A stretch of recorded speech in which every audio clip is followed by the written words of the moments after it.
자, 이번 시간에는 회사에 대한 윤리 중에서 대외 활동 제일 중요한 부분이라고 말씀드렸죠. 임직원이 대외 활동을 할 때 이제 어떤 식으로 해야 되느냐. 이제 첫 번째는 이 대외 활동의 이제 개념이 뭐냐. 뭐 이거부터 이제 물론 아셔야 되겠죠. 근데 이거는 너무 쉬운 겁니다. TV 나가서 토론회를 한다든지, 아니면 언론에 글을 쓴다든지, 굉장히 이제 다양한 방법이 있을 거 아닙니까? 그냥 그걸 일체를 갖다가 대외 활동이라고 한다. 그런 거고요. 그 다음에 이제 이거 준수사항 있죠. 일반적인 그 준수사항이 있고, 그 다음에 이제 SNS를 통한 이제 준수사항이 있다는 거죠. 요거는 이런 식으로도 이제 출제를 했습니다.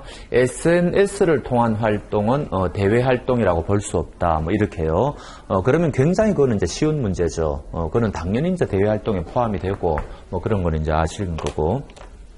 여기 이제 두 가지가 이제 포인트인데, 첫 번째는 뭡니까? 대외 활동할 때 사견 발표할 수 있느냐, 없느냐. 이제 요게 포인트거든요. 발표할 수 있습니다. 그런데 이제, 문제는 듣는 사람이 저게 이제 회사의 공식 의견인지 사견인지 헷갈리면 안 될 거 아니에요. 그래서 요거는 제 개인적인 의견에 불과합니다. 이런 식으로서 밝히라는 거죠. 그래서 사견을 발표하는 거는 좋은데, 그러니까 여기 이제 사견 발표할 수 없다 그러면 틀리는 거죠. 이제 여기 이제 핵심 포인트고, 그런데 헷갈리게 만들지 마라. 이제 그렇게 생각하시면 되고, 두 번째는 우리 TV 같은 데 나가면 출연료 받을 거 아닙니까? 금전 같은 거 받을 수가 있느냐? 받을 수 없다 그러면 틀린다는 거죠. 그러니까 역시 받을 수 있다. 그 다음 요거는 또 플러스가 이제 또 하나 논점이 뭔가 하니까, 받는 거는 좋은데 나중에 회사에 신고해야 되느냐 말아야 되느냐, 요게 포인트입니다. 신고는 해야 됩니다. 그러니까 이제 논점이 세 개죠. 여기 논점 하나, 그 다음에 요거 논점 하나, 그 다음에 요거 논점 하나. 그래서 요거 세 가지, 요게 이제 집중적으로 출제가 됩니다. 자, 봅시다. 외부 강연이나 기고, 언론 매체 접촉, 회사가 운영하지 않는 온라인 커뮤니티나 SNS, 그리고 웹사이트 등을 이용한 일체의 활동을 우리는 대외 활동이라고 말한다.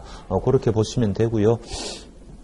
자, 동그라미 1번, 소속 회사의 직무 수행에 영향을 줄 수 있는 지위를 겸하거나 업무를 수행할 때 사전에 회사의 승인을 얻어야 된다. 요거는 이제 너무 당연한 거죠. 회사 사전의 승인을 얻으면은 나가서 일체의 활동을 할 수가 있을 거 아닙니까? 그런 이야기고. 두 번째, 소속 회사의 직무 수행에 영향을 줄 수 있는 것이면은 회사의 승인을 얻지 않았다면 할 수 없다 그랬잖아요. 그런데 그 회사와 경쟁 관계가 아니다. 그러면 잠시 가서 도와줄 수 있는 거 아니냐. 이렇게 우리가 이제 의문을 품을 수가 있는데, 그래도 안 된다는 겁니다. 왜? 우리 회사의 업무에 영향을 주면은 안 된다. 너무 당연한 이야기겠죠. 그 다음에 이해상충 관계에 있는지 여부도 불문한다. 계속성 여부도 불문한다.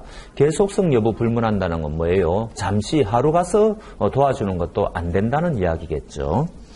그 다음에 세 번째, 대외 활동의 성격, 목적, 기대 효과, 회사 또는 금융 소비자와의 이해상충 정도에 따라 소속 부점장, 준법감시인 또는 심지어 대표이사의 승인까지도 받아야 되는 경우도 있다는 겁니다. 요거는 이제 어떻게 출제하는 거니까, 준법감시인의 사전 승인만 받으면 된다. 이러면 틀렸다는 거죠.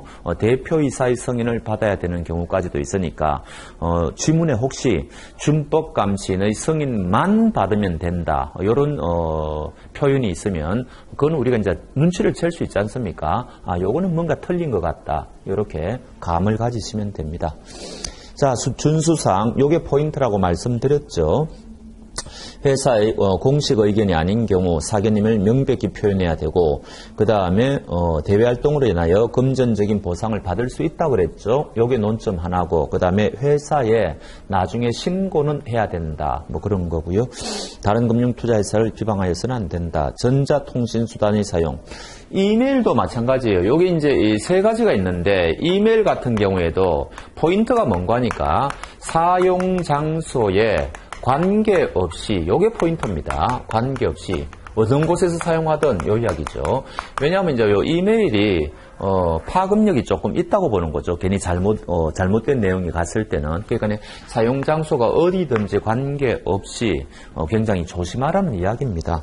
그래서 표준 내부 통제 기준 관계 법령의 적용을 받는다. 그러니까 뭔가 통제 장치는 있어야 된다. 이런 뜻이고 세세한 내용까지 외우실 필요는 없어요. 그 다음에 2번 사회 대화방 참여. 요거보다 더 심하죠. 파급력이 더 심하죠. 그러니까 요때는 언론기관 접촉하는 거하고 똑같이 하면 된다. 그런 이야기죠. 그런 이야기를 하고 있고. 그 다음 이제 세 번째는 뭡니까? 인터넷 게시판이나 웹사이트 등의 특정 금융 투자 상품에 대한 분석이나 권유를 게시한다. 그런데 나중에 알고 보니까 이게 엉터리더라. 이렇게 되면 회사 이미지가 굉장히 실추가 될 거 아닙니까? 그래서 이럴 경우에는 준법 감시 부서의 통제를 받아라. 요게 이제 포인트가 되겠죠. 근데 다만 출처를 명시한 경우는 예외다. 이 말은 뭐예요? 이거는 회사 이미지가 실추될 걱정이 없죠. 어디에 근거하니까 이런 말이 있더라 해가지고 출처를 밝혔다면은 그거는 나중에 아무 문제가 되지 않을 겁니다. 그래서 그런 경우에는 예외라고 되어 있죠. 예외라는 말은 사전에 준법 감시인의 승인을 받을 필요가 없다는 건데 요 가로 속에 있는 거는 출제되는 경우를 별로 못 봤습니다. 사실은 요 지금 세 가지가 지금 우리를 했는데 요 세 가지를 요거를 한 문제로 이제 출제하는 경우는 거의 못 봤고요. 그냥 요거 이제 이야기를 할 때 요거를 하나 슬쩍 끼워 넣는다든지 이제 요런 식으로 이제 출제를 많이 하죠. 어찌됐든 요거는 이제 제일 포인트입니다. 사용 장소에 관계없이 우리가 저번 시간에 공부할 때 회사 비밀 정보를 관리를 잘해야 된다 그랬는데 어떤 게 비밀 정보라 그랬어요? 기록이 있든 없든 관계없이 그게 포인트라 그랬죠. 그거하고 똑같아요. 요거 사용 장소에 관계없이 요게 포인트입니다. 자, 그 다음에 그 밑에 대외 활동을 하는 임직원에게 이제 회사가 승인을 했다는 이야기죠. 근데 바깥에 나가서 이 사람이 활동을 하는데 보니까 좀 회사가 이거 문제가 있다 이렇게 판단이 들면 하지 마라 이렇게 당연히 요청을 할 수가 있어야 될 것이고 그때는 그 사람은 따라야 될 거 아닙니까? 너무 당연한 이야기를 하고 있습니다. 자, 그 다음에는 7번인데 요거는 독자적으로 한 문제에 나올 거리는 아닙니다. 이제 여기 1번이 요거는 이제 출제가 됨직한 건데 다른 지문하고 섞어가지고 이제 출제는 할 수 있죠. 요 이야기입니다. 요 사람이 이제 고용관계가 종료되었다. 그러면 옛날에는 선관주의 의무가 있었을 거 아닙니까? 그럼 이제 종료가 됐으면 이제는 이거 어떻게 되느냐 이런 이야기입니다. 물론 영원토록 장기적으로 이게 계속 지속될 이유가 없겠죠. 당연히 이제 어느 순간은 존속이 되는데 문제는 이게 선관주의 의무가 바로 없어지느냐 이제 이게 고용계약 관계가 종료됐으니까 아니면 그래도 조금은 있다가 요 시점에 가서 종료되느냐 요거 둘 중 하나죠. 요게 맞다는 겁니다. 그래서 이제 업무의 성격에 따라 다르겠지만 합리적인 기간 동안은 존속된다고 봐야 된다. 그게 포인트고 만약에 즉시 소멸된다 이러면 이게 틀렸다는 이야기죠. 요거 하나만 조심하시면 돼요. 그래서 1번 회사에 대한 선관주의 의무는 고용관계 종료 후에도 합리적인 기간 지속된다. 2번 이 회사에 대한 비밀 정보라든지 이런 거를 출간을 하려면 함부로 출간하면 당연히 안 될 거 아닙니까? 그럼 어떻게 해야 돼요? 회사하고 계약을 맺어야 될 거 아닙니까? 당연히 나중에 이제 문제의 소지를 없애기 위해서 명시적인 어떤 계약서를 작성해야 되겠죠.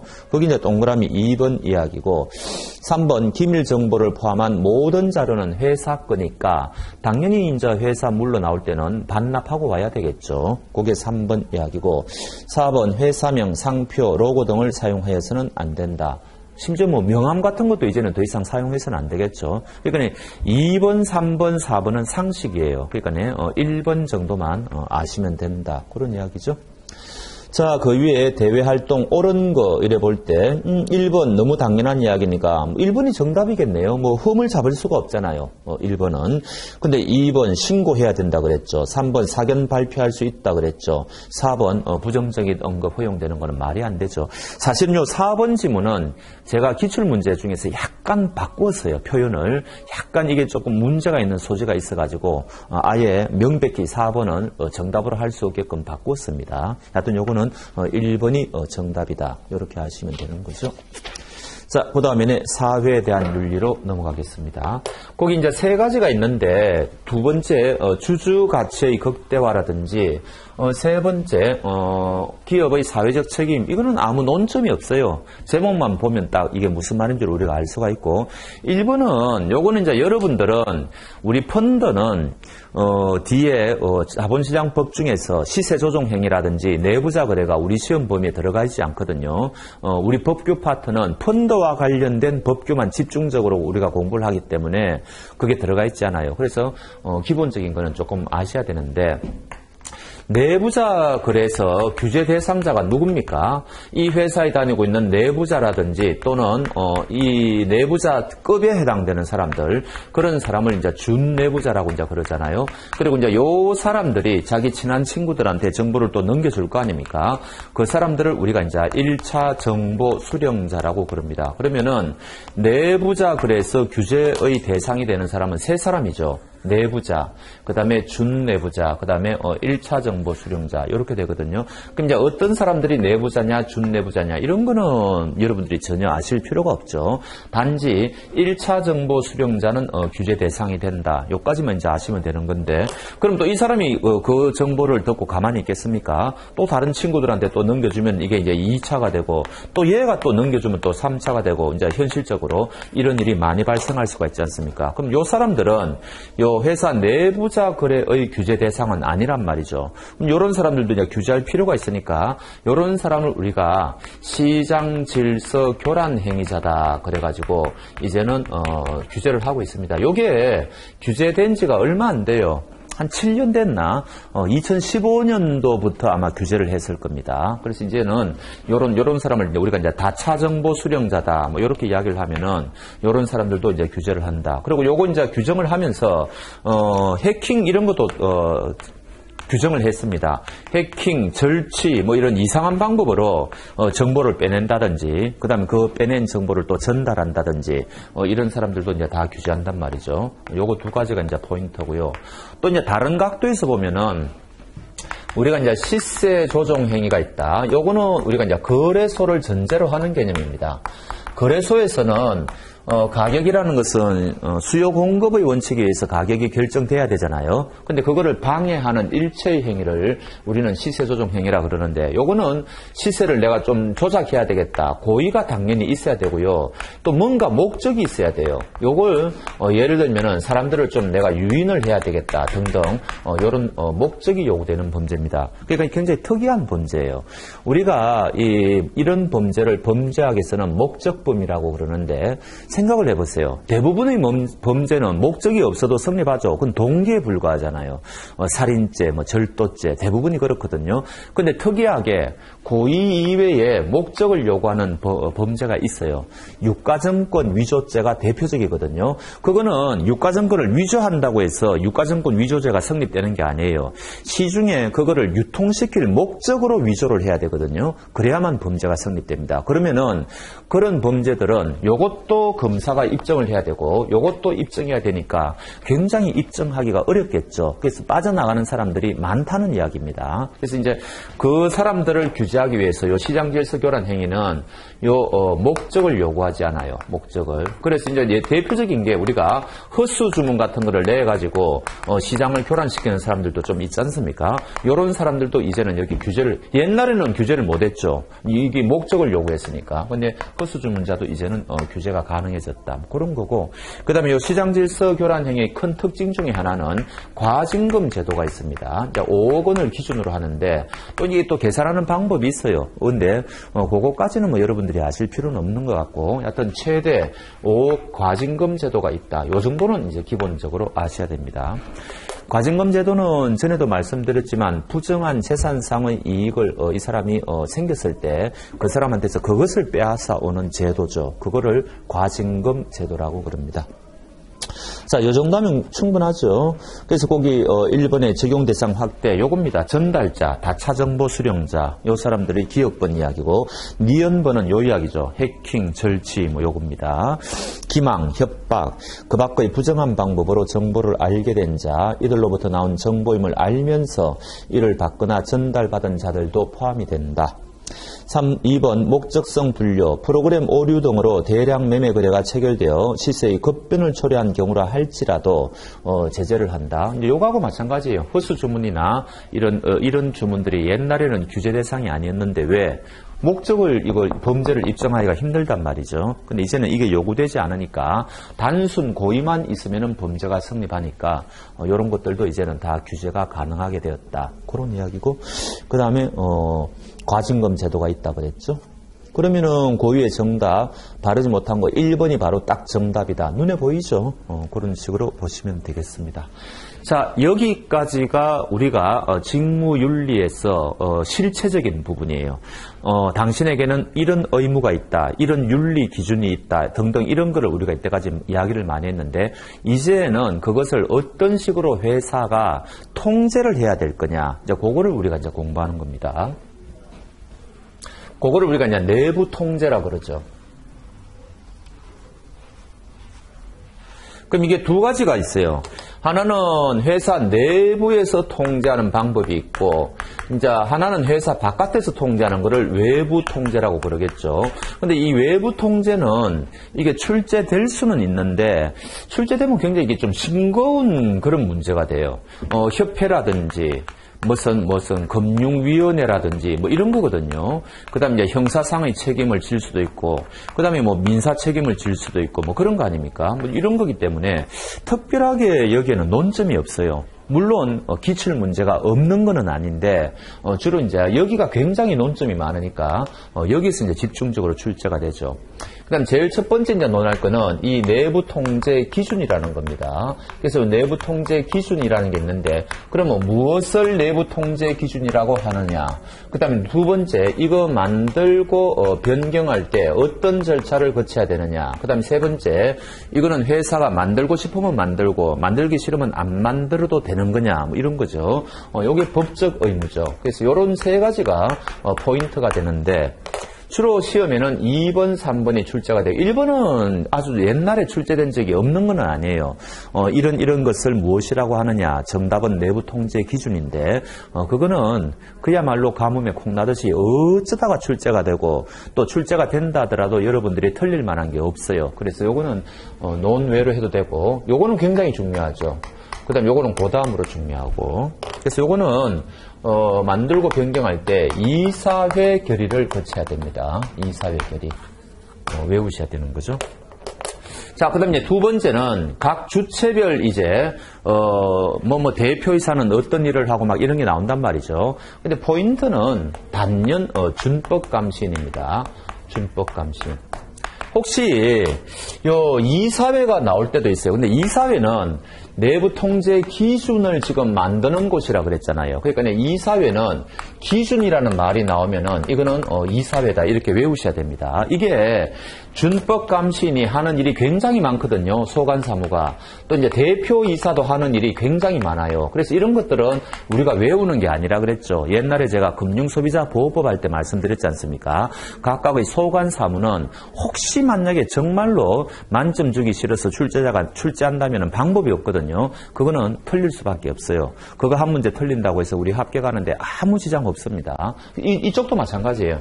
대표이사가 어떤 일 하느냐, 준법감시인이 어떤 일 하느냐 이런 것들은 우리가 이제 뭡니까 외우는 게 아니란 말이죠. 그러나 이사회는 내부 통제에 대한 기준을 만드는 곳이다. 이렇게 하면 그거는 이사회다. 요거 하나 정도는 아셔야 돼요. 왜냐하면은 내부 통제 기준을 만드는 곳이 대표이사라든지 준법감시인이다 이러면 틀렸단 말이죠. 그것도 굉장히 어려운 문제인데 그래도 혹시 의외타 문제로 그런 지문이 나오면 맞출 수 있어야 되니까 기준이라는 말이 나오면 이사회다. 요거는 하나 알아놓으십시오. 그 다음에 거의 모든 시험에서 이 내부 통제에 대해서 출제하면은 준법 감시는 빠지지 않고 출제합니다. 모든 시험이 다 그래요. 근데 이게 논점이 크게 보면은 한 10가지 정도 논점이 있고 적게 보면은 한 7가지 정도 되거든요. 그래서 그게 끊임없이 출제가 된다. 이렇게 보시면 됩니다. 시간 관계상 여기 보면서 대체하죠. 일일이 적는다기보다는. 자, 보시죠. 1번의 내부 통제, 감사와 달리 사전적, 상시적 예방을 위한 준법 감시제도 도입이 필요하다. 이런 이야기입니다. 그러면 이제 준법 감시는 제가 예전에도 한번 말씀드린 것 같은데 옛날에는 어떤 문제가 굉장히 많이 유행을 했는가 하니까 준법 감시인의 사후 승인을 받아야 된다. 제가 이거 옛날에 한 말씀드렸을걸요. 이런 지문이 나오면 이건 무조건 틀린 거예요. 그러니까 준법 감시인하고 사후라는 말하고는 이게 형용 모순이란 말이죠. 사전적인 감시 제도니까. 그래서 이런 사후 승인 그러면 무조건 틀렸다. 이거는 기본으로 깔고 가셔야 됩니다. 자, 그게 지금 1번 이야기고 2번에 그 밑에 가로 1번의 내부 통제 기준 개념. 자, 금융투자업자가 법령을 준수하고 자산을 건전하게 운용하며 이해상충 방지 등 투자자를 보호하기 위하여 금융투자업자의 임직원이 직무를 수행함에 있어 준수하여야 할 적절한 기준 및 절차를 정한 것을 무엇이라고 하느냐. 이게 이제 옛날에 한번 출제된 문제라는 거죠. 그러면 정답은 내부 통제 기준이다. 이런 거고요. 2번 법적 의무, 3번 중요하다 그랬죠. 주주총회에 나오는 게 없어요. 속전속결로 해야 되니까 전부 이사회가 맞습니다. 자, 이제 주체별 역할, 준법감시인. 자, 동그라미 1번 준법감시인은 뭐예요? 누구 지위를 받느냐. 거기 보면은 감사의 지위를 받는다. 이러면 이거 틀렸다는 거죠. 감사의 지위가 아니고 대표이사하고 이사회의 지위를 받는다. 그게 이제 포인트고요. 그 다음에 기억본 보면은 이거 두 번째 이거 임면할 때 어떻게 해야 되느냐. 요거 똑같아요. 여기 있는 거 이사회 결의 받아야 됩니다. 똑같고 그 다음에 해임할 때는 어떻게 해야 되느냐. 요거는 3분의 2 숫자를 외우셔야 되죠. 그래서 이사 총수의 3분의 2 이상의 찬성이 필요하다. 뭐 그런 거죠. 자, 그 다음에 세 번째 사내이사 또는 업무 책임 집행자 중에서 선임해야 된다. 이 무슨 말이에요? 쉽게 말하면 임원급으로 이제 해야 된다는 거죠. 근데 시험에 만약에 이 부분이 출제가 되면은 임원급 이런 말은 쓰지 않습니다. 그거는 이제 제가 강의 때문에 이런 말을 쓰는 거고 표현은 여기 있는 표현을 아셔야 돼요. 사내이사 또는 업무 집행 책임자 중에서 선임해야 된다. 그 다음에 네 번째가 뭐예요? 임기는 2년은 돼야 된다. 뭐 이런 거 외우셔야 되고 그 다음에 5번 보고해야 돼. 요거는 7영업일은 중요하지 않아요. 금융위원회에 보고할 의무가 있다. 이제 이런 이야기죠. 금융위원회에 보고할 의무가 있다. 그 다음에 6번째는 뭡니까? 위임할 수 있느냐? 자기의 일을 위임할 수 있습니다. 요것도 굉장히 출제가 많이 되죠. 아주 위임할 수 있다, 없다, 뭐 이런 게 포인트가 되고요. 그 다음에 회사는 준법 감신에 대하여 회사의 재무적 경영 성과와 연동하지 아니하는 이쪽으로 갑니다. 연동하는 이러면 틀리죠.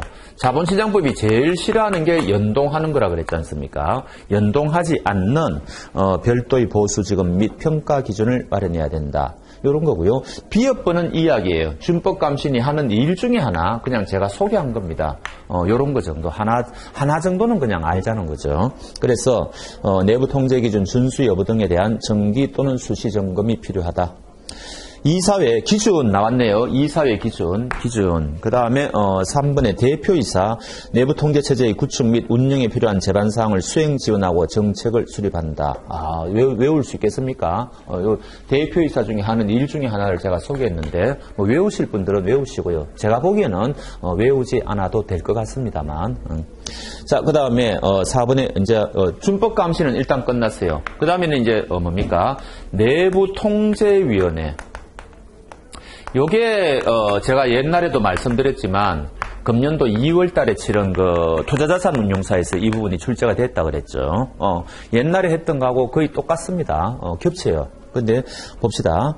대표이사를 위원장으로 하여 그 다음 여기 이제 포인트라 그랬죠. 요 자리에 준법감신을 위원장으로 한다 이러면 틀렸다 그랬죠. 대표이사를 위원장. 여기 이제 금년 2월 달에 치른 시험의 정답이었고요. 우리 시험은 아니지만 인접 분야의 그 과목에 뭡니까 출제된 게 굉장히 우리 시험에도 많이 출제가 됩니다. 그러니까 참고하실 필요가 있어요. 그 다음에 자산 총액이 5조 원 아셔야 됩니다. 5조 원 미만인 경우에는 이 내부 통제위원을 두지 않아도 돼요. 그런데 그 옆에 하나 적어 놓으시죠. 근데 이게 5조 원인데 단 해가지고요. 가령 이 집합투자재산 등의 운용액이라고 할까요? 운용금액이 20조 원 이상일 경우에는 이때는 두어야 됩니다. 요거를 요번에 2월 달에 치른 투자자산운용사에서는 요거 맞는 지문으로 냈더라고요. 근데 요거는 제가 여기 이제 문제지는 이거 빠뜨렸거든요. 그러니까 혹시 우리 시험에도 요게 등장하면 안 되니까 무슨 말인가 하니까 이 5조 원이 안 되는 이 회사의 자산 총액이 5조 원이 안 되면은 내부통제위원회를 두지 않아도 되죠. 근데 그러면 5조 원이 안 돼서 두지 않아도 되는데 이 회사가 집합투자재산이라든지 뭐 1인 재산 뭐 이런 거 있지 않습니까? 이런 거 등등 뭐 이런 거 합쳐가지고 지금 운용하는 금액이 20조 원이 넘어버리면은 그때는 반드시 내부통제위원회를 두어야 된다는 이야기입니다. 그래서 5조 원은 여기 있잖아요. 제가 이거는 왜 그런가 하니까 5조 원만 저는 이제 알아라는 취지로 적어놓은 건데 이유가 뭔가 하니까 우리 옛날 기본서에 뒤에 객관식 문제가 많았던 시절이 있다 그랬지 않습니까? 한 3, 4년 전에. 거기 보면 이 문제가 있어요.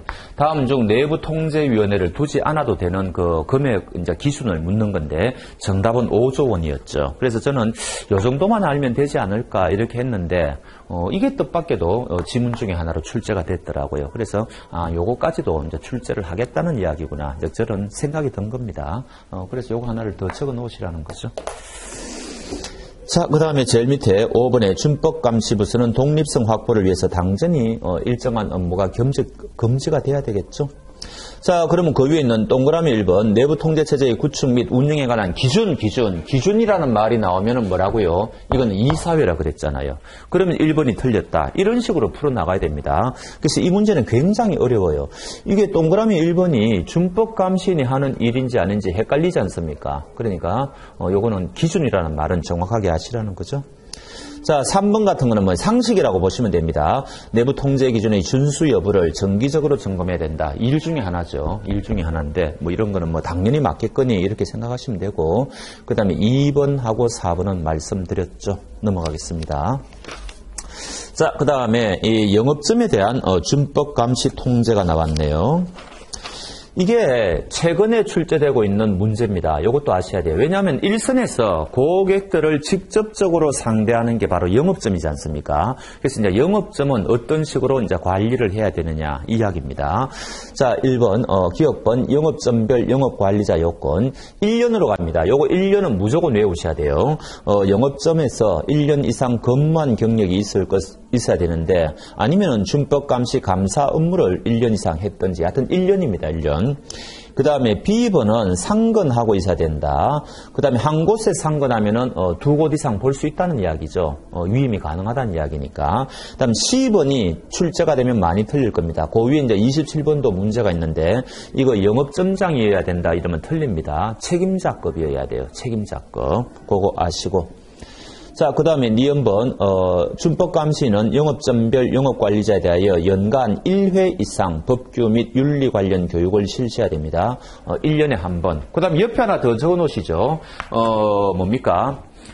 성과급 지급이 가능하죠. 성과급 지급이 가능하다. 성적이 우수한 관리자는 성과급 지급이 가능하다. 지급할 수 없다 그러면 이제 틀렸다는 거죠. 성과급 지급이 가능하다. 하나 적어놓으십시오. 자, 그러면 그 위에 있는 문제는 해결이 되었고 이제 제일 밑에 B번 안 했네요. 역시 임기가 회사는 영업점별 영업관리자의 임기를 1년 이상으로 해야 됩니다. 1년 이상 해야지 영업점 관리자가 될 수가 있고 또 임기도 1년 이상은 보장해 줘야 된다는 거죠. 그리고 요거는 거기 니은번의 내부통제 A번의 준법감시인은 이렇게 돼 있잖아요. 여기 이제 영업점에 대한 관리 책임자는 준법감시인이라고 보시면 됩니다. 그렇게. 자, 그 다음에 D번 고객 전용 공간 제공 시 준수사항. 요거는 아직까지 출제가 안 됐는데 얼마든지 출제가 또 가능합니다. 여기 있는 사람이 고객인지 직원인지 헷갈리면 안 되지 않습니까? 그래서 그런 말이 나옵니다. 당의 공간은 직원과 분리돼야 되고 사이버룸의 경우에는 사이버룸임을 명기하고 개방형 형태로 설치가 돼야 되고 회사는 명패, 명칭, 개별 직통전화 등 제공해서는 안 되고 그 공간에서 이루어지는 매매 거래의 적정성을 모니터링해야 됩니다. 별로 뭐 특별한 논점은 없어요. 혹시 출제가 되더라도 특별히 어려운 부분은 없습니다. 자, 그 다음에 내부 통제 기준 위반 시 제재라 그래가 개인은 어떤 사람이 내부 통제를 위반한 사람이냐. 거기 기억번, 니은번은 여러분들이 아시는 거죠. 직접적으로 위반한 자. 그 다음에 니은번, 지시, 묵인, 은폐 등에 관여한 자. 거의 뭐 공동정범이라고 할 수 있죠. 그 다음에 이제 디귿번입니다. 디귿번. 조금 고의로 보고하지 않은 자 있죠. 이 자리에 과실이 들어가면 당연히 틀리죠. 고의로 보고하지 않은 자도 직무윤리 위반자가 됩니다. 그래서 디귿번 정도 그렇게 보놓으시면 되고, 그 다음 동그라미 2번 회사에 대한 대제. 요거는 이제 나올 때가 저는 됐다고 봐요. 굉장히 이거 출제가 되면 의외타 문제인데, 제가 작년에 강의할 때도 이거 내부통제위원회 이거 출제될 때 됐다 그랬거든요. 근데 이제 출제가 되고 있잖아요. 그래서 뭐 이것도 마찬가지입니다. 자, 지금 이게 준법 감신이 들어가는 게 많은데, 위반했을 때 1억 원짜리가 있고, 요 과태료가, 그 다음에 요게, 재작년까지는 요 두 가지 종류밖에 없었어요. 근데 요 3천만 원 중에 하나가 분리되어 가지고 지금 1,000만 원을 하나 봤어요. 요게 한 가지입니다.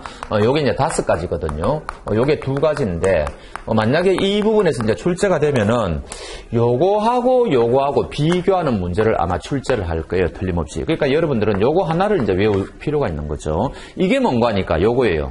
이 조금 전에 보고해야 된다 그랬잖아요. 근데 이거를 보고하지 않으면은 이게 1,000만 원짜리입니다. 나머지 것들이 있죠. 무슨 여기 임면해야 되는데 이사회 결의 교체해야 되는데 하지 않았다든지 뭐 이런 거 있죠. 임원급으로 해야 되는데 그렇게 하지 않았다든지, 그다음에 내부 통제 기준 만들어야 되는데 만들지 않았다든지 뭐 이런 거 있죠. 이런 거는 전부 1억 원짜리라고 하시면 돼요. 그래서 거기 1억 원, 동그라미 1번, 그다음에 동그라미 3번, 4번 말씀드렸고, 2번에 준법 감신을 아예 두지 않았다. 이것도 위법성이 심하다고 봐야 되겠죠. 5번 금융위원회가 이법행위를 한 회사 또는 임직원에게 내리는 제재 조치를 이행하지 않은 것도 마찬가지고요. 감을 잡으셔야 돼요. 3천만 원은 1번에 준법 감신에 대한 별도의 보수직업 평가 기준, 그 다음에 2번은 겸직 의무 위반이죠. 겸직 의무 위반입니다. 그 다음에 세 번째, 1,000만 원이 하나죠. 요거 하나만이라도 외우자. 그런 말씀을 드렸죠. 그럼 이제 그 위에 있는 문제가 답이 보이죠. 제재의 내용이 다른 거 해가 1번이 정답이다. 이렇게 우리가 감을 잡을 수가 있습니다. 자, 그 다음에 이제 끝났고, 이제 요겁니다. 다 지우고, 이제는 외부 통제로 왔습니다. 요거죠, 요거 이제. 그래서 그 협회가 뭐 등록도 하고 제명, 뭐 회원사에 대한 제명이겠죠. 그 다음에 이제 회원사 임직원에 대해서는 제재를 가할 필요가 있을 때 명령권이 없으니까 권고라는 말에 이제 포인트를 잡으시면 되고, 임원에 대해서도 할 수가 있고 직원에 대해서도 할 수가 있습니다. 그 다음에 이제 금융위원회는 무시무시하죠. 거기 보면 여러 가지 있는데, 동그라미 이번에 임직원에 대해서 이제 조치를 할 수가 있는데, 여기 이제 우리 기본서를 보면은 임원에 대해서 조치할 수 있는 종류하고 이게 직원에 대해서 조치할 수 있는 종류가 달라요. 근데 이거는 거의 출제된 바가 없습니다. 그래서 이런 것까지 만약에 출제자가 출제한다고 하면 이것도 방법은 없어요. 사실은 하겠다는데 어떡합니까? 근데 저는 이런 의외타 문제는 그야말로 출제가 거의 안 되는 부분이고, 설령 여러분들이 운이 나빠서 이게 의외타로 출제가 된다 하더라도 다른 거 다 맞추면 됩니다. 합격하는데 아무 지장이 없어요. 의외타 문제가 아마 2문제, 3문제 이렇게는 출제가 안 되거든요. 한 문제 정도 의외타 문제가 나옵니다. 그러니까 이런 거 하나 틀려도 관계가 없어서 저는 아예 소개를 안 했습니다. 왜냐하면 거의 뭐 출제가 안 되는데요. 거의 출제가 안 돼요. 그 다음에 3번에 청문인데, 니은번에 요거는 숫자 외우셔야 돼요. 요거 가로넣기 문제. 30일, 60일 출제할 수 있거든요. 30일, 60일. 요 정도는 외우시기 바랍니다. 방법이 없고, 니은번 금융위원회의 처분이나 조치에 대해서 불복하는 자는 고지를 받는 날로부터 30일 이내에 이의신청할 수 있고, 금융위원회는 60일 이내에 결정을 해야 된다. 민사 책임은 뭐예요? 이거는 손해배상 책임 뭐 이런 거겠죠. 아니면은 계약이 무효가 된다든지 취소가 된다든지 뭐 이런 거겠죠. 그 다음에 형사 책임, 요거 양벌 규정이 많아요. 개인과 회사가 이제 다 책임을 지는 양벌 규정이 많다는 거죠. 그러나 5번에 뭐니 해도 이게 이제 소비자가 외면하는 게 가장 타격이 크겠죠. 요것도 옛날에 출제한 적이 있기는 있습니다. 다음 중 외부 통제 중에서 가장 뭡니까? 치명적인 타격이라고 할까요? 그거는 뭐냐 했을 때 정답은 소비자의 외면 혹은 시장의 통제. 사실 그거는 공부 안 해도 우리가 이제 맞출 수 있는 그런 부분이죠. 그렇습니다. 자, 이렇게 해가지고 직무윤리에 대한 종합적인 요약을 다 마쳤습니다. 그러면 다음 시간부터 객관식 문제를 좀 풀어보도록 하겠습니다. 수고하셨습니다.